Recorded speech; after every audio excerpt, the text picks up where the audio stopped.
I'd like to tell you a story of a second grader named Nate.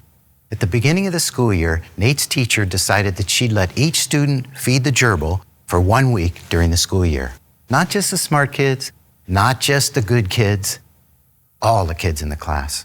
And that was good for Nate because Nate wasn't one of the smart kids and he wasn't one of the good kids either.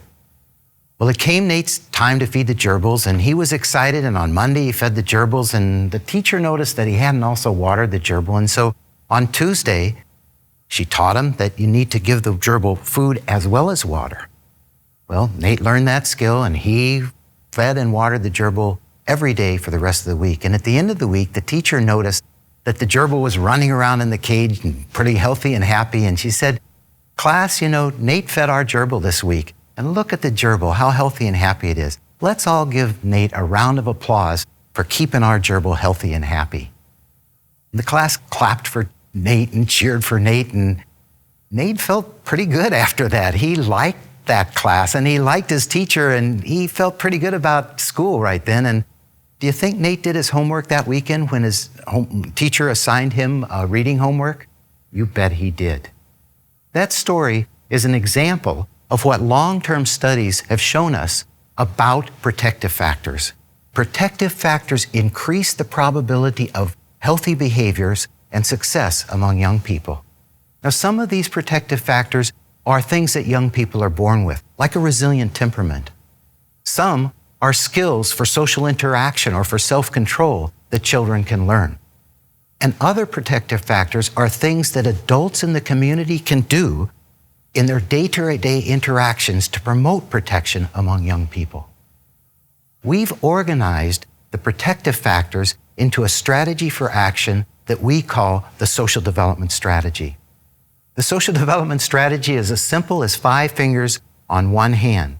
If you want to increase healthy behaviors among young people, the first thing you need to do is provide opportunities. Developmentally appropriate opportunities for active involvement. Nate got to feed the gerbil. When a mom picks up an infant, that's an opportunity for active involvement. When people ask the 8th graders in the middle school, "What equipment do you think we should put on the new playground?" that's an opportunity for involvement. The second element of the social development strategy is skills. Young people need the skills to be successful in the opportunities they have. Nate needed to learn the skill of watering the gerbil as well as feeding the gerbil. The third element of the social development strategy is recognition.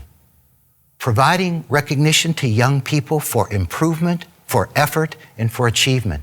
In Nate's case, the teacher recognized him and the class recognized him with applause. Recognition is important because it leads to the fourth element of the social development strategy, which is bonding. A sense of emotional attachment and closeness to the people who've provided those opportunities, skills, and recognition. Nate felt better about his school, his class, his teacher as a result of opportunity, skills, and recognition. He felt more bonded. Bonding is important because it provides the motivation to live according to the fifth element of the social development strategy, which is healthy beliefs and clear standards for behavior. In Nate's classroom, because he felt bonded to his teacher and to his class, he followed the standard of doing his homework that weekend. Opportunities, skills, recognition build bonding. Bonding provides the motivation to live according to the standards offered by that group. Keep in mind that opportunities, skills, and recognition need to be provided in a way that recognizes individual children's differences and cultural differences. The social development strategy has been tested. It works.